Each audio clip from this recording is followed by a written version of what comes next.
Jess Pettitt again, and today we are talking about Chapter 13, Environmental Protection Agency.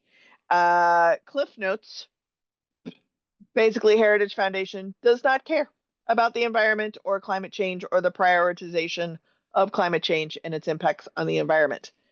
World's shortest video. That's basically all you need to know. But we're going to talk about it anyway. But that is the thing, because if you're watching these videos, you're probably procrastinating something and should probably put your dishes away. But you can listen while you're putting your dishes away. I am joined today with two of my friends, Susan and Jody, both of which were stupid enough to say, sure, I'll read the EPA chapter. It is very dense and says almost nothing. Susan and Jody, I have promised you do not have to do any heavy lifting or be any kind of expert on anything. And if anything, you're probably a better writer, speller, and or editor than the people who wrote the chapter, who also did not check in with anybody else who wrote any other chapter or any other chapter check in with anybody related to this chapter.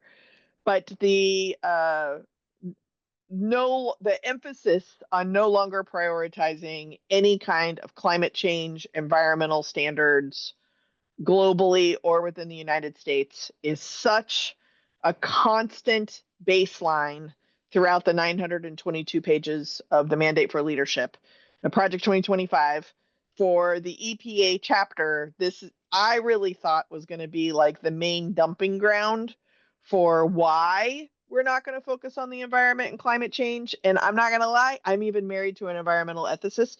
I really thought, like, all right, come on, Heritage Foundation, bring it. Like, let's talk about it. And the basic nutshell is we don't want to. That's the compelling, highly motivating article. The general summary is to dismantle all attempts to address climate change and challenge the accepted scientific position that there is an effect of human activities on the climate. Just stop doing that. Any leadership related to the Environmental Protection Agency should go to the states, not the federal government, which aligns with the no more federal level guidances, because they provide peer pressure to people who disagree with them. And if there's any legislative things that would have had to go through Congress, then toss them to the states, not federal. If you can't, then loosen the regulations, because environmental regulations get in the way of business, which is ultimately the main priority of the Heritage Foundation and the Mandate for Leadership. And if regulations have to stick, then fine, at least reduce the enforcement of existing regulations if you can't get rid of them entirely. That is basically the nutshell. So, Susan, I'll start with you. Is there anything that you need to get off your chest after reading this chapter? And then Jody, I'm going to ask you the same question. Go, Susan. Well, I had 3 takeaways from the chapter. Perfect. The first one was they're talking about reviewing all of the grants that the EPA makes. Mm-hmm. And they're especially talking about grants over 100,000. Mm-hmm. Now, grants over 100,000 are grants to scientists for research. And the scientists are almost exclusively in universities.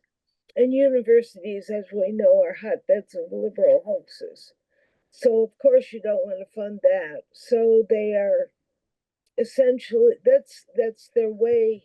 They don't say it specifically, but that's their way of saying, we're not going to fund climate research anymore. That was one takeaway. And the second one was about transparency. They're always talking about transparency and how the current EPA does everything under cloak of darkness. And I do not believe that's true, because back 40 years ago, when I used to write literature reviews for risk assessments for the EPA, everything I ever wrote for them was published in the Federal Register. And I believe everything that they do, the documents that they use to backstop the rules and the decisions they make, and the rules themselves and the decisions they make, are all published in the Federal Register. All the documentation, all the rules, everything. And the whole, if you know anything about the rulemaking procedure, that all goes through the Federal Register. And perhaps it could be a little more transparent as to how the whole rulemaking procedure works, because very few people know how it works. Mm-hmm. But I don't know how more transparent they could get, because everything they do is published in the Federal Register, which is available online. You just have to know where to look. Right. And then there was a third one, which I have forgotten, but I sent it to Jody this morning, so maybe she can remind me. Jody to the rescue. Well, I'll talk. I want to comment on the two that you did bring up, and then we'll see what Jody come up with number 3, and then she can do her burning topics. But first, about the grants and the research. If you don't value science and you don't value academic research, then it really does kind of look like a cost savings, right? Of just like, oh, well, we're not going to give out this money anymore. And where I could get behind like limiting bureaucracy or duplication or wasteful spending. Like, all right, I could have a conversation about that. I need to be mindful that I do prioritize science and I do prioritize academic research and Heritage Foundation. I also run a business. So I also value the free market economy and how capitalism works. I can hold all 3 at once. But that is a fascinating thing, and I really appreciate you pointing it out. When we start talking about number 2, the claim, uncited, unresearched, unbacked up claim of doing things in the dark that are not transparent, that really is creating or affirming kind of this conspiracy theory vibe that goes through the whole book of picking winners and losers. And I just want to point out that what some people might call hypocrisy is that they state in a number of different chapters that they're feeling peer pressure to abide by this liberal agenda that values or centers or prioritizes climate change, racial justice, women's health, science, etc. And they don't want to. They don't want to experience that peer pressure, but they feel like they're being labeled the losers, and backing that up with state guidance. So California gets thrown under the bus all the time for being this environmental bully. So they want to be the winner. So they want to hire nonpartisan civil servants that are loyal to the president's agenda and have as many winners as possible in that loyalty group, which, by the way, is not what nonpartisan means. But those loyal group, they get to be the winners. And then by controlling the Supreme Court and the Congress, maybe it can even be legislated and then it backed up or supported by the Supreme Court, unless it's not. And then in that case, they want to be able to override legislative powers, override Supreme Court powers, tossing everything to the states, but only the conservative states that are loyal to the president's agenda. So the transparency, quote, I'm using air quotes if you're putting dishes away, is about alignment with the president's agenda by prioritizing loyalty in business and the risk of doing business, profit margins, and the free market economy. And that is it. So that's my theme I see off Susan off number 2. Jody, did you find number 3 for Susan? Yeah, and I think it was around the idea too about decentralizing things. Or slightly in that area, which was another thing I was going to pick up on. And 2 things I want to point out that you've shared that I would love to back up to is the first thing is when you were talking about what have we learned already from the president's agenda, is that it doesn't work for everybody. And what do we learn from everybody else that we don't learn in the president's agenda, right? So it's about understanding what do we learn when we go out, when we color outside the lines of his lines. But I share that in saying, yes, what stood out to me the most from this chapter was the lack of education in the writers was eye-opening, right? Just the things that they were saying, the way that their systems did not overlap, or like their lack of understanding of how systems overlap and how one key idea over here doesn't create the outcome they're looking for. i.e., if we're not paying attention to climate change, how do we talk about what just happened in the state of California, right? Like, directly related. And we don't want to pay for what happened in California, but we also don't want to pay for climate change. Make it make sense, right? And so I think about when we start to decentralize things, we forget that not every state has the necessary resources or experts in it, which is why they're centralized right now. And so right now we have a centralized agenda and we have centralized experts.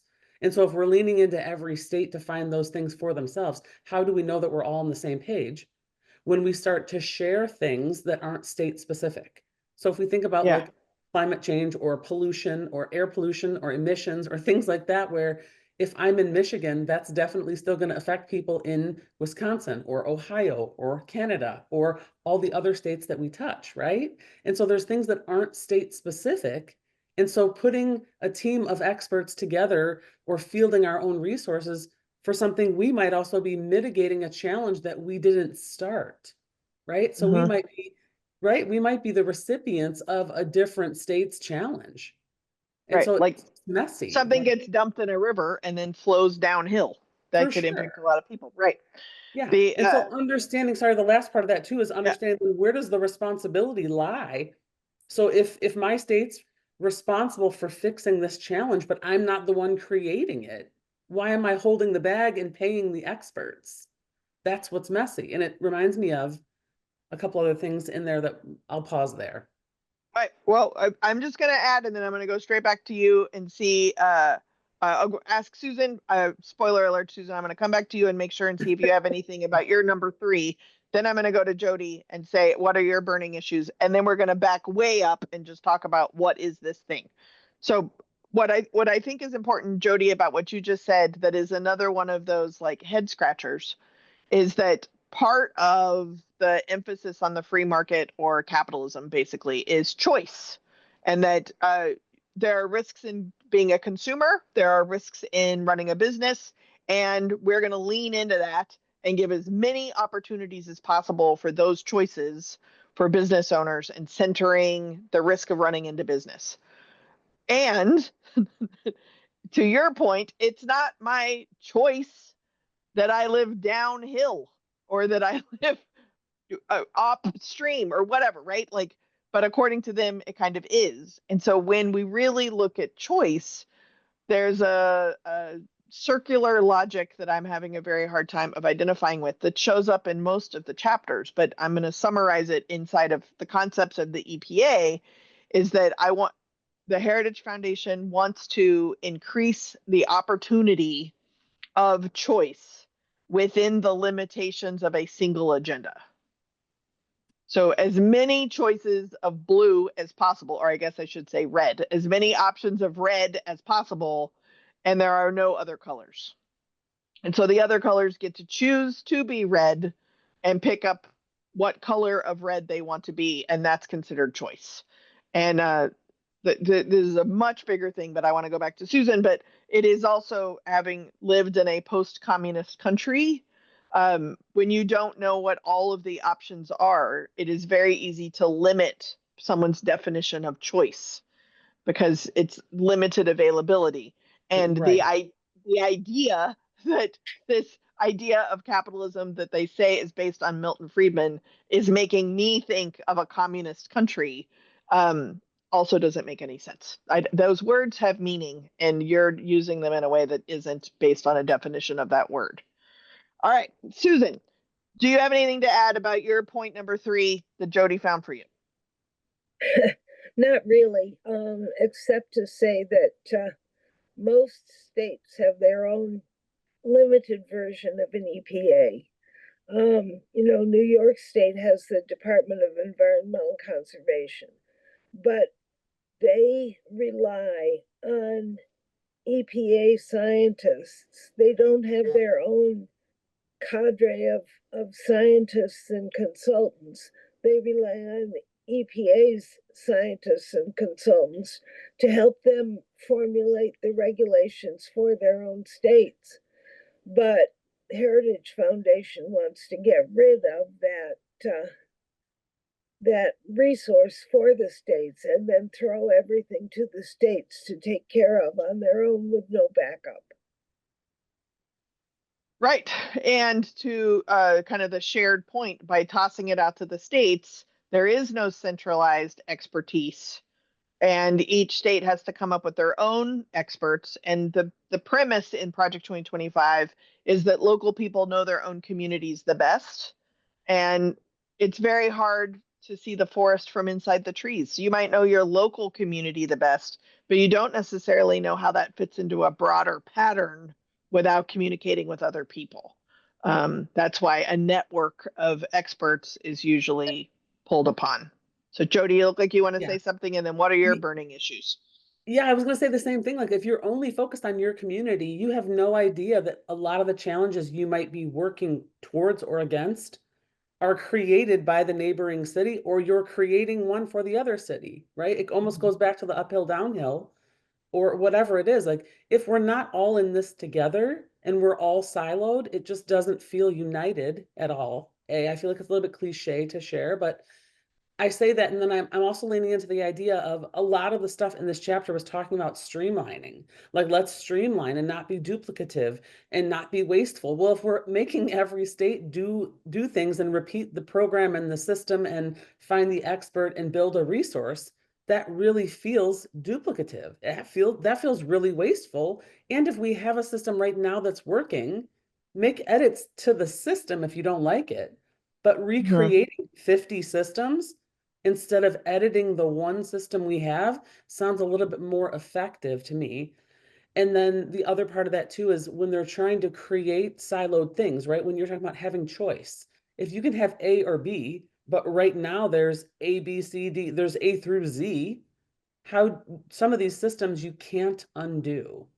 Right. And so I'm even leaning into this, gets a little bit gray, no pun intended, but I think about when we're talking about if we're dividing people by race, what do we do with people that are biracial? Or we're dividing people by gender, and we have people that have, like, there's some lines you can't undraw. And so what are we going to do in those spaces where things are already a mixed bag? Yeah, and I'm going to add another layer on the off chance that somebody listening to this could do something about it. But the line that it typically draws is mutable versus non-mutable, or immutable characteristics. And so when I'm working with people and I'm talking about like economic class, what I think is interesting, specifically when talking to white upper class educated people, is that if you were raised poor, your mindset doesn't really increase with your income or tax bracket. If you were raised wealthy and are now experiencing poverty, that doesn't take away poverty, right? Like it doesn't matter. Like, no, my people don't do this, right? Like, you can't my people your way out of something. So economic status is a mutable, changeable thing, and we have to learn the skills around our mindset. When we start talking about ethnic or racial identities, a biracial, multiracial person is not a mutable characteristic of who they are genetically. What is immutable is the cultural understanding and the labels and the words used to describe it. So when gender came out as the mandate that there are only two biological sexes and what it means to be a male and what it means to be a female, again, we don't believe in academic research or science, so we're not prioritizing that. It doesn't matter that there's over 500 combinations of chromosomal makeup, and the definitions that are operating currently of male and female aren't even based on chromosomes. And spoiler alert, most of us don't even know what our chromosomal makeup is. That's not like a regular test we get. We think we know, but if there's 500 combinations, there's a pretty good chance that you might not know. You don't know. But again, science and academic research isn't necessarily a thing. I think that if we look at what the chapter is actually saying, that is a hard transition.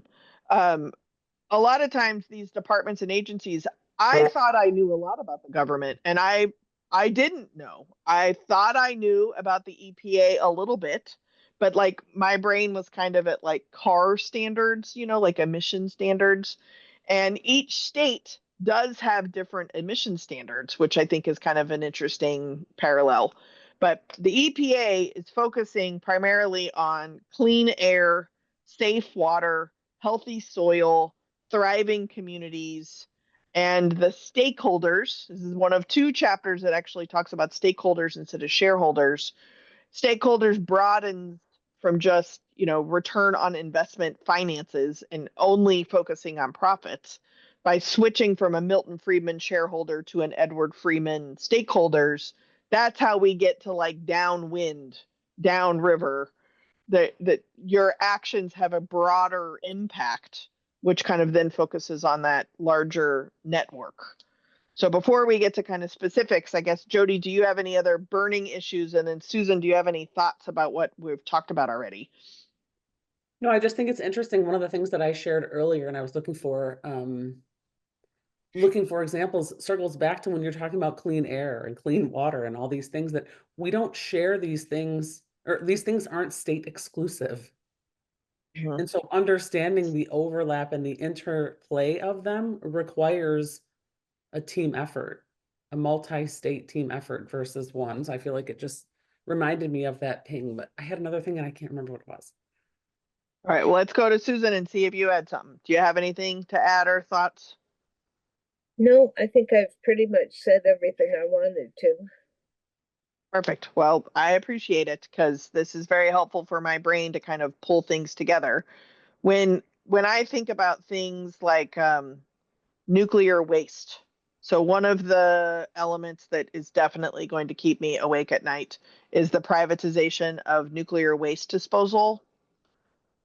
I'm not gonna lie, I don't know that I would like business innovation profit based sleeveless fleece Jeff with a G deciding how nuclear waste in this particular part of the country is going to be disposed of without looking at science academic research and pros and cons of other instances. Can we learn from other instances of nuclear waste disposal?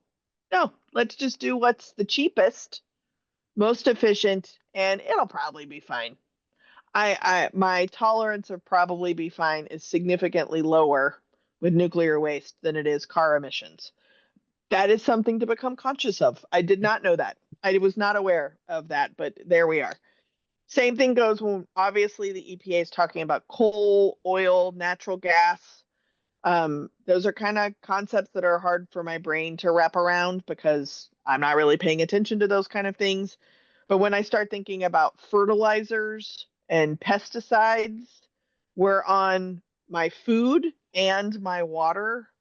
But we're also like killing bees and rodents and possibly like I have dogs, right? So then I have to be really conscious of anything we spray in the yard because my dog is likely to eat their own poop in my yard. What is it? What kind of food am I feeding them? Like I have to think about those things. I don't have kids, so I have dogs. That's the only way I kind of enter this conversation. But and maybe I'm getting a little ahead of myself, but I think that that's kind of an example of a conversation that we need to be having is where do you seem to care more and where do you seem to care less?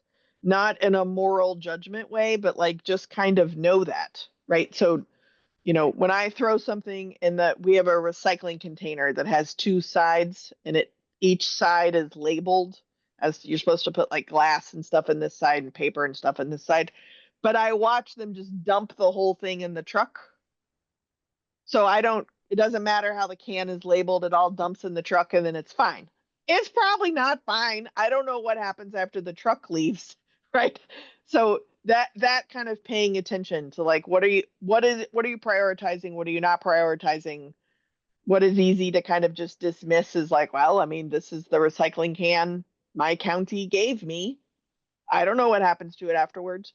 But being able to kind of pay attention to that, I think is important. Um, And then you can start having conversations about like Flint, Michigan and its water access. What are your local pipes made out of? Who controls the valves of your own water going in? Whether we're talking about fluoride or lead pipes, is this something you're thinking about, or do you just unconsciously open the sink and assume there's potable water there? Take a second and realize that that is not true for everybody, either because of natural disasters or because accidental disasters that have happened. Um, Same thing, like Gold King mine is also named. I don't think about mines because I don't live near a mine. And then I had to think, wait, do I live near a mine? Do I not even know that I live near a mine? I don't think I do. I live near a forest, which is in theory, a renewable natural resource, which is also being undervalued as far as it is renewing. But you can have those conversations and think about it. Jody, your hand's up. I have a thought too, because I was just thinking about the reason why we know water is clean and air is clean is because of science and research. Dumb. Right? Like, this is what I was saying earlier about, though, you don't want science and research, but you want clean water. Okay, well, how do we get there without it? Just thought. Yeah. And on a side note, this is kind of funny when you were talking about, when you said something about Michigan, it reminded me, I think this is on page 428. At the top of the page, it says that they would appreciate if they could put I'm trying to get it verbatim. They would appreciate if they could put an office, a political appointee in Ann Arbor, Michigan for the Office of Transportation and Air Quality. This is verbatim from the Project 2025. I don't know if they understand that Ann Arbor is probably one of the most liberal cities in the country. So I don't know that this, circling back to, I don't know who wrote this or if they did their research, they're probably not going to get that outcome. No, there's a number of times where little things like the Supreme Court is going to uphold this decision, and so then we're going to do this. And then, like Clarence Thomas wrote the dissent, and it did not get supported. There's a lot of delusion. There's a lot of delusion, but again, it's not even cited or researched. So, what was I expecting? Susan, were you going to say something? Just that there's a lot of the way it reads is all pie in the sky and what they want. There's a lot of this should happen and that should happen, but there's no direction on how to get to where they want to be. I don't know if they know where they want to be other than just business. They know where they want to be. They just don't know how to get there, and they don't know how they're going to get there. And I think that they are somewhat delusional if they think it's going to be as easy as they think it's going to be. Did that make sense? Yeah, it does. I mean, there's a pattern of sentences like regulatory regulations being an answer. The business of doing business so that business can do business. That's a sentence that is in Project 2025. And like, I'm a professional speaker. I'm all about little sticky sayings that could become bumper stickers. But in this context, I could use some more information. Yeah. Yeah. All right, let's keep going through the chapter stuff. So it names, I thought this was an interesting distinction, also something possibly to think about. So I am familiar with the term renewable resource. I am familiar with the term non-renewable resource, meaning there's like a finite amount, or we'd have to wait thousands of years for more of it to be created because it takes a long time to create. But I am not familiar with the term unreliable natural resources. Unreliable natural resources is an umbrella term for things like it's not always sunny, so solar panels are not reliable. It is not always windy. Therefore, wind turbines, unreliable. Technically, that is what the word unreliable would mean, but that is not how science works. Please insert, we don't care about science. Right. I forgot. Sorry. It talks about state leadership, not nonprofits, but state leadership and private business being involved in the decisions and or the state or local not legislation, choices, I guess. We'll use the word choices. Accountable progress and streamlined process really should just be publicly accessible. All of those words have a meaning, and I don't know what you mean by accountable progress and streamlined process should be publicly accessible. I am not in the business of what happens with my recycling. I am a big fan of like some kind of accountability happening. Sure, sounds great. Streamlining it, yes, it goes from my house to the carport to the curb to a truck and then vanishes from my understanding. But I don't know that I need it to be more publicly accessible unless we are privatizing it. I think that that's the hidden message there, maybe. It reemphasizes healthy, thriving communities, which there is a sentence in the document where it actually specifies the qualities of a thriving human existence, which includes healthy soil, safe water, clean air. And after reading this chapter, it makes me feel like they did not mean it, but they did put it in there. The compliance before enforcement, also a tautological circle I don't understand, is we're supposed to trust people that they are complying, and then therefore the regulations don't need to be enforced because we're trusting them to comply. But I'm not saying to like encourage distrust, but enforcement is being compliant, and it only gets enforced when you're not compliant, which is why you would need to enforce a regulation. Last one, and then I'm going to take a breather, is transparent science with regular analysis rooted in business. Anyway, I'm taking a sip of water. Go for it. I was going to say too, I was reading the conclusion the other day, and it pinged for me that in the conclusion of them dismantling and decentralizing the EPA, it says this idea will prevent unnecessary expenditures by regulating a community and allowing for the investment in economic development and job creation, which are keys to a thriving community. And I'm like, so you want to and deregulate something so that you can regulate it? Like, you want to tear it apart so that you can view it as a community? Again, right. The math doesn't equal the equation that they're seeking. It's undoing the expectations of the other agenda and rebuilding it into only this agenda. I mean, I'm not saying that the math is mathing, but that's what they're talking about. Yeah, like let's regulate the deregulation of something that's currently regulated. But don't do it that way. Do it a new way. Right. And we're doing it this way to improve transparency. So you want transparency of 50 people, or sorry, 50 systems instead of one? Right.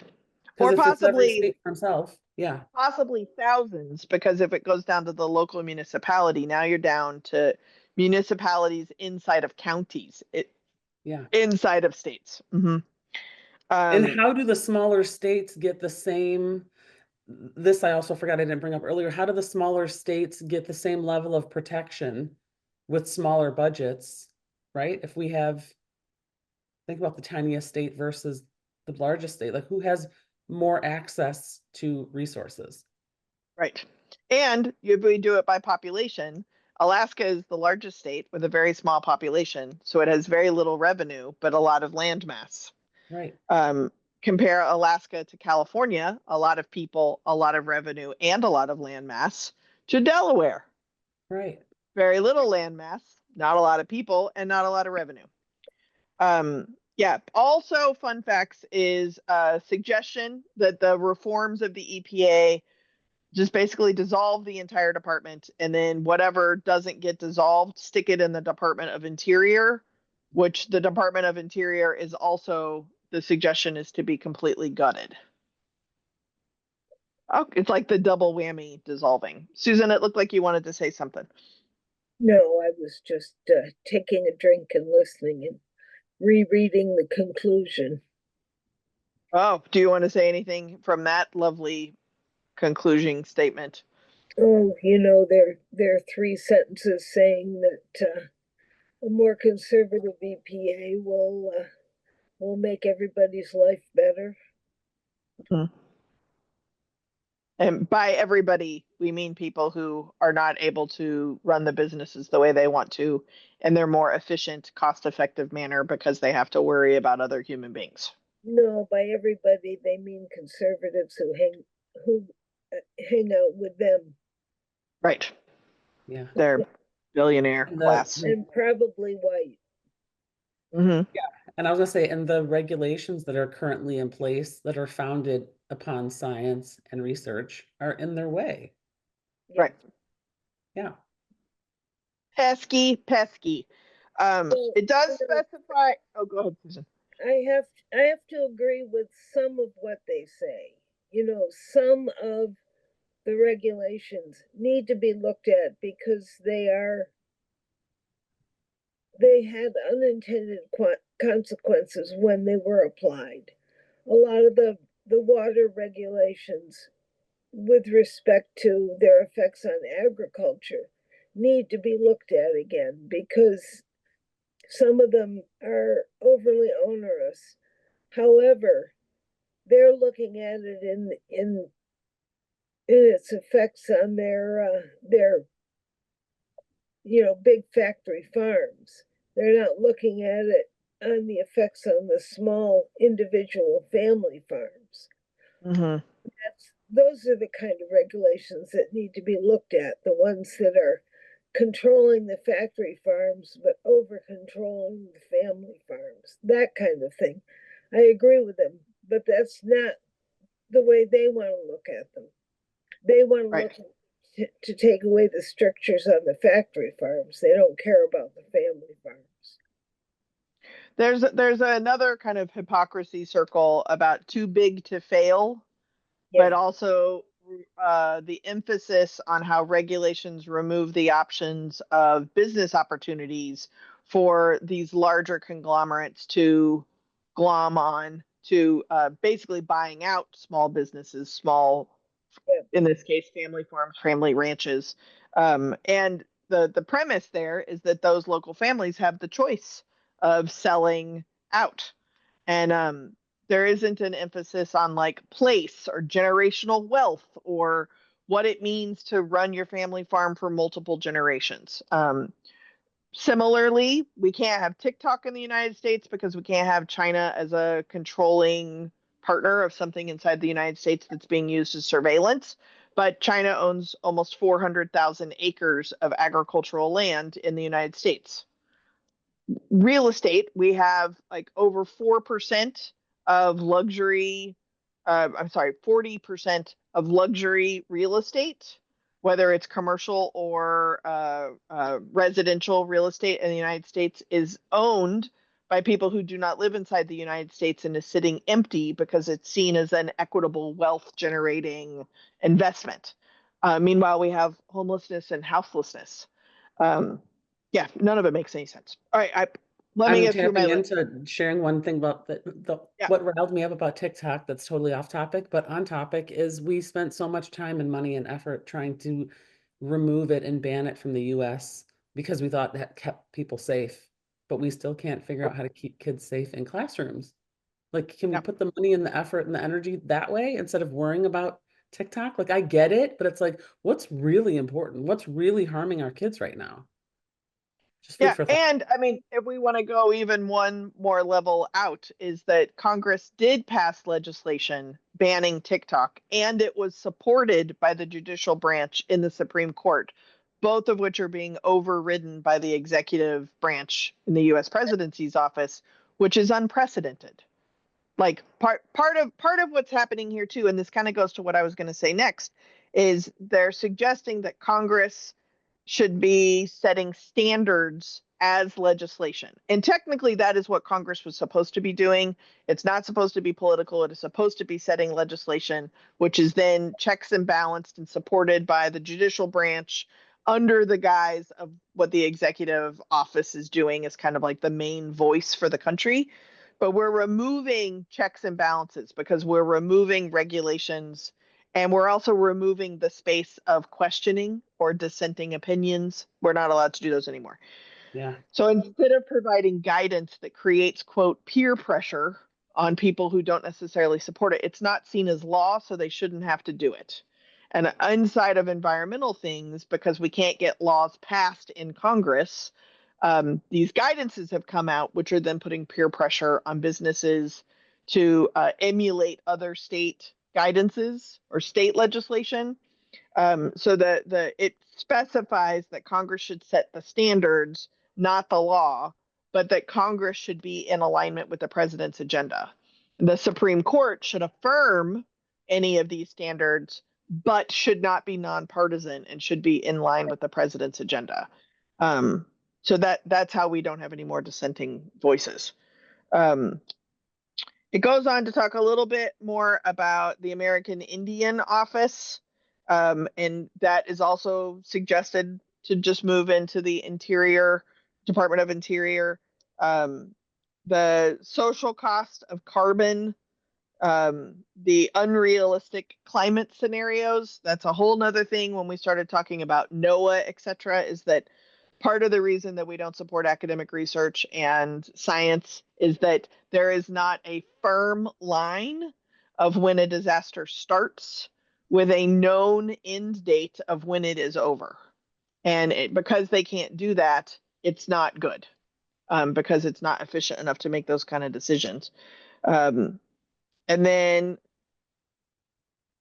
somehow this gets mentioned is equal protection under the law of 14th Amendment, is also why we have the end of affirmative action, because by naming these other groups of people and prioritizing them because of inequitable opportunity, you're displacing inequitable opportunity to what I would use the language of saying of dominant privileged majority owners of business. And so by identifying race, you are therefore being racist.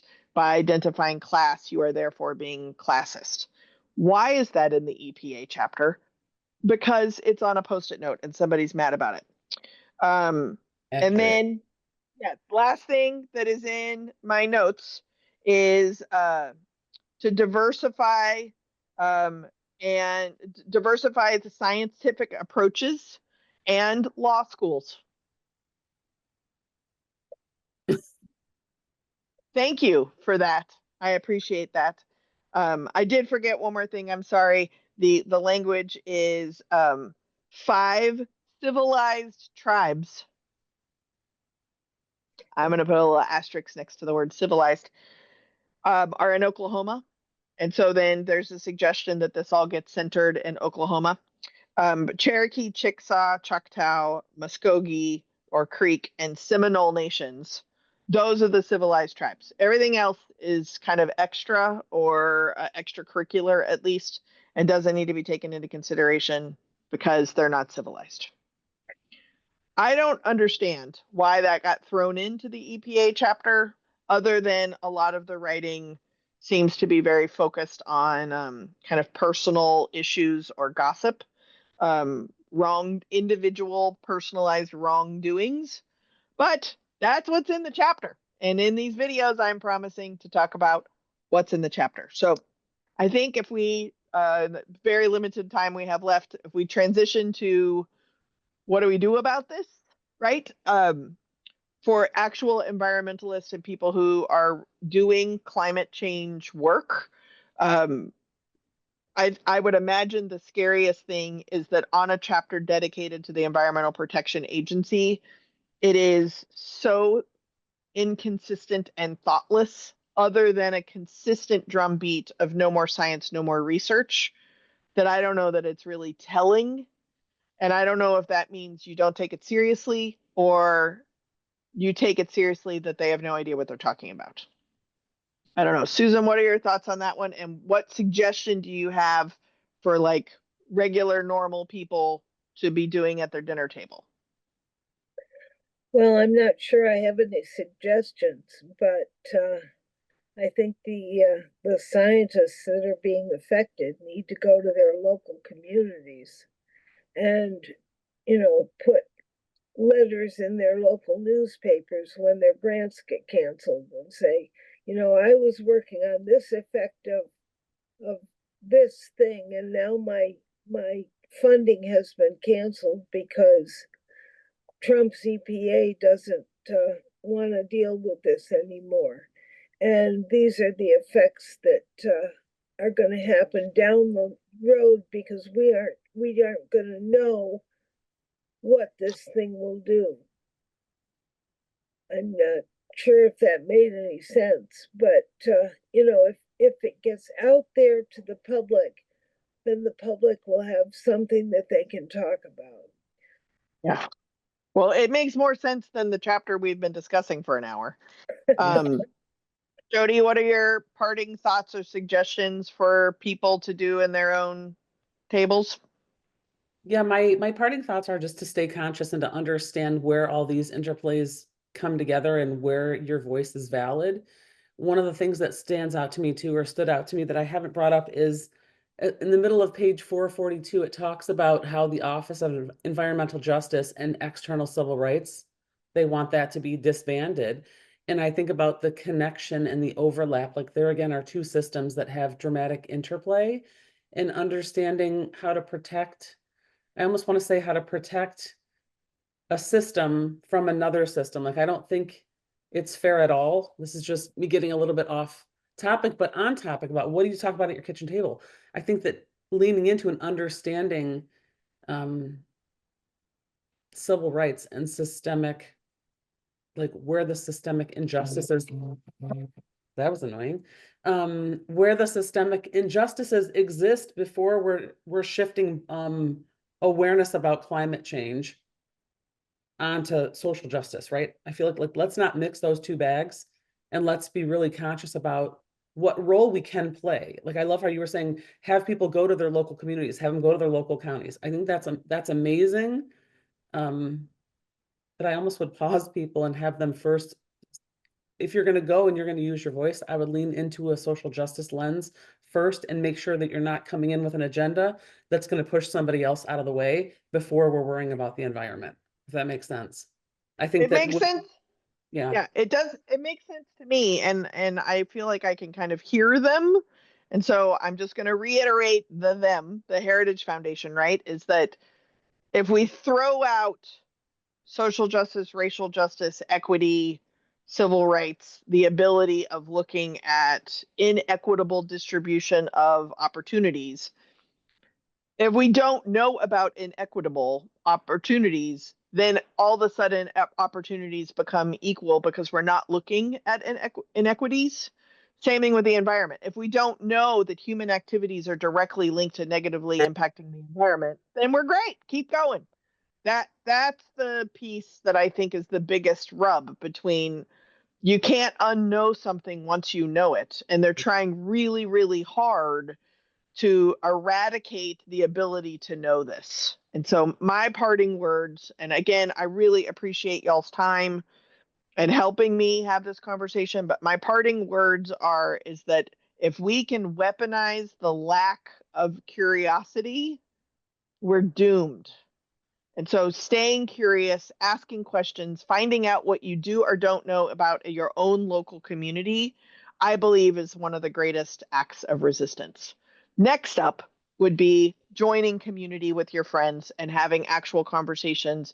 Even if you're not an expert and you don't know what's going on, at least have a conversation to kind of demystify the lack of not knowing. So with that, I'm going to say thank you very much. I really, really appreciate you. And I can't believe you volunteered to read this crazy chapter with me. Thank you very much. Thank you, friend.